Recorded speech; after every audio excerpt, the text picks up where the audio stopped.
દાહોદથી અપહરણ કરાયેલી નવવધૂને પ્રેમી સાથેથી મધ્યપ્રદેશના ભોપાલ ખાતેથી ઝડપી લેવાયા 14 લોકોએ મળી નવવધૂનું અપહરણ કર્યું હતું। 14 લોકો સામે દાહોદ પોલીસે ગુનો નોંધ્યો છે। 4 આરોપીઓને ઝડપી પાડી દાહોદ પોલીસે નવવધૂના અપહરણને લઈને અનેક ખુલાસાઓ કર્યા છે। દાહોદમાં બહુચર્ચિત દુલ્હનના અપહરણના કિસ્સામાં આરોપીઓને પકડવામાં દાહોદ પોલીસને સફળતા મળી છે, જેમાં સાલાપાડા ગામે રહેતી અને લગ્ન પ્રસંગ બાદ અપહરણ કરાયેલી નવવધુ ઉષા નામની છોકરીનું છેલ્લા 6 વર્ષથી મધ્યપ્રદેશના ગોવાળીપત્ર ખાતે રહેતા મહેશ તોફાન ભુરિયા સાથે પ્રેમ સંબંધ હતો, પરંતુ મહેશ તોફાન ભુરિયા પરિણીત હોવાના કારણે ઉષા નામની છોકરી જોડે લગ્ન થઈ શકે તેમ ન હોવાના કારણે ભાટીવાડા ગામે રહેતો ફરિયાદી રોહિત અમલિયાર જોડે ઉષા નામની છોકરી સંપર્કમાં આવતા બંને લોકો લગ્ન ગ્રંથિથી 19મી મેના દિવસે જોડાયા હતા, પરંતુ ઉષાના લગ્ન બીજી જગ્યાએ થયા હોવાના કારણે તેના પ્રેમી મહેશ તોફાન ભુરિયાને આ પસંદ ન હતું અને તેના કારણે તેની પૂર્વ પ્રેમિકા ઉષા નામની છોકરીનું અપહરણ કરવા માટેનું સુનિયોજિત કાવતરું રાચરડા ગામે રચવામાં આવ્યું હતું। તેમાં તેની સાથે તેના અન્ય 13 જેટલા મિત્રો સાથે મળી અને તેનું અપહરણ લગ્ન વિધિ બાદ કરવામાં આવ્યું હતું।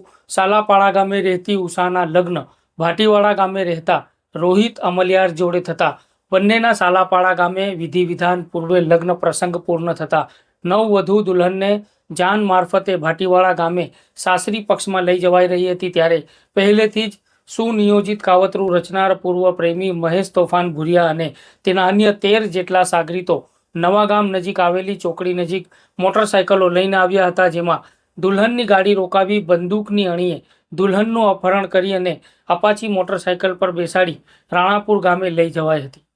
જ્યારે દુલ્હનના અપહરણની ઘટનાને લઈને ચકચાર મચતા નવવધૂના અપહરણ બાબતે તેના પતિ રોહિત અમલિયાર અને તેના પરિવારજનો કતવારા પોલીસ મથકે પહોંચ્યા હતા। આખી રાતની શોધખોળ બાદ પણ નવવધૂનો કોઈ પતો ન ચાલતા આખરે અપહરણ કરવા આવેલા લોકોને ફરિયાદી રોહિત અમલિયારે કેટલાક લોકોને ઓળખી લીધા હતા, જેથી તેમના નામ જોગ ફરિયાદ દાખલ કરાતા અને આ ગંભીર ગુનો હોવાના કારણે પોલીસે તાબડતોડ ફરિયાદ દાખલ કરી અલગ અલગ ટીમોનું ગઠન કરી નવવધુ અને તેના અપહરણકર્તાઓને શોધવા માટે પોલીસ કામે લાગી હતી, જેમાંથી દાહોદ પોલીસની અલગ અલગ ટીમોએ હ્યુમન ઇન્ટેલિજન્સ ટેકનિકલ સોર્સના માધ્યમથી નવવધુ સુધી પહોંચવામાં સફળતા સાંપડી હતી, જેમાં મધ્યપ્રદેશના ભોપાલ શહેરની ગજાનંદ કોલોનીના નીલવડ વિસ્તારમાંથી નવવધુ અને તેનો પૂર્વ પ્રેમી મહેશ તોફાન ભુરિયાને ઝડપી લેવાયા હતા, તેમજ તેની સાથે તેના અન્ય 3 મદદગાર આરોપીઓ પણ ઝડપાયા છે। ત્યારે આ મામલે શું ખુલાસા કરવામાં આવ્યા હતા, સાંભળીએ દાહોદના એસપી ડોક્ટર રાજદીપસિંહ ઝાલાને। દાહોદ જિલ્લાના કતવારા પોલીસ સ્ટેશનની હદમાં 19 મેના રોજ નવાગામ ચોકડીથી નવાગામ ગામતળ તરફ જવાનો જે સિંગલ પટ્ટીનો રોડ છે, ત્યાં એક જાન આવી રહી હતી અને આ જાનને મોટરસાયકલ 8 થી 10 મોટરસાયકલ વાળાઓએ આંતરી લીધેલી અને ગન પોઈન્ટ ઉપર ડર દેખાડીને અને નવવધુ જે હતા એમનું અપહરણ કરવામાં આવેલું હતું। આ ગુનાની ગંભીરતાને ધ્યાનમાં લઈ એસડીપીઓ દાહોદ જગદીશના માર્ગદર્શન હેઠળ તાત્કાલિક 4 ટીમો બનાવેલી, એલસીબીની 2, એસઓજીની 1 અને કતવારા પોલીસ સ્ટેશનની આ તમામ ટીમો ટેકનિકલ અને હ્યુમન ઇન્ટેલિજન્સના કામે લાગેલી।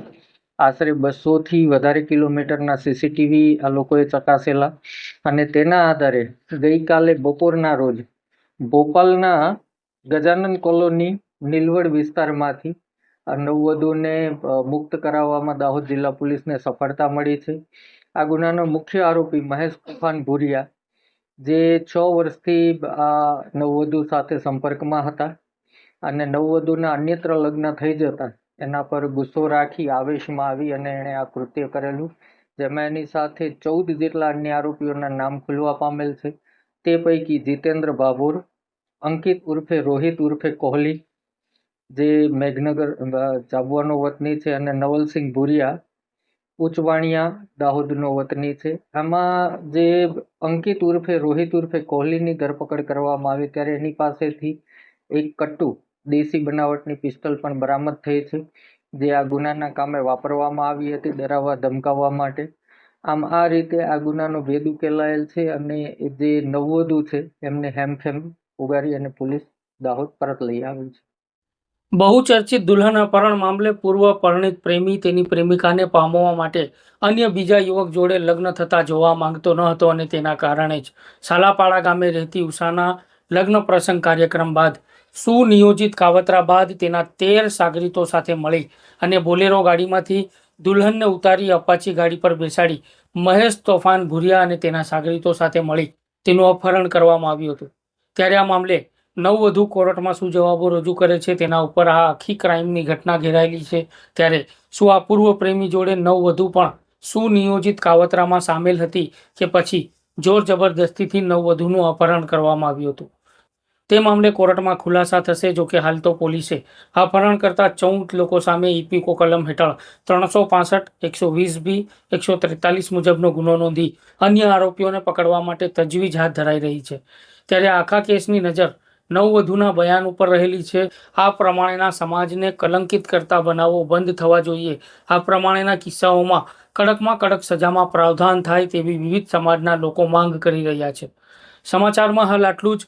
ત્યારે આવા વિડીયો જોવા માટે આપ અમારી ચેનલને યુટ્યુબ ઉપર સબસ્ક્રાઇબ કરી બેલ આઇકન દબાવી અમારી સાથે જોડાયેલા રહી શકો છો। તેમજ અમારા વિડીયો ઇન્સ્ટાગ્રામ અને ફેસબુક જેવા સોશિયલ મીડિયા પ્લેટફોર્મ ઉપર પણ ઉપસ્થિત છે। ત્યાં પણ અમારા પેજને ફોલો અને લાઇક કરી અમારી સાથે જોડાયેલા રહો અને અમારા સમાચારોને તમારા વોટ્સઅપ ગ્રુપોમાં શેર પણ કરી શકો છો। ત્યારે આ વિડીયોને લઈને તમે શું કહેવા માંગો છો જરૂરથી કોમેન્ટ બોક્સમાં તમે જણાવી શકો છો। ધન્યવાદ।